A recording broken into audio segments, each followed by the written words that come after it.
Spiritual TV ஆவிக்குரிய தொலைக்காட்சி.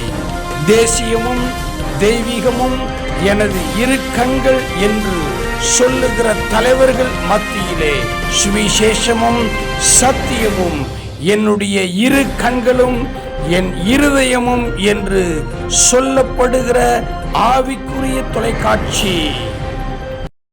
Bishop doctor Johnson அவர்களுடைய ஓசன்னா குடும்ப திருச்சபையில் நடைபெற்ற ஞாயிறு ஆராதனை.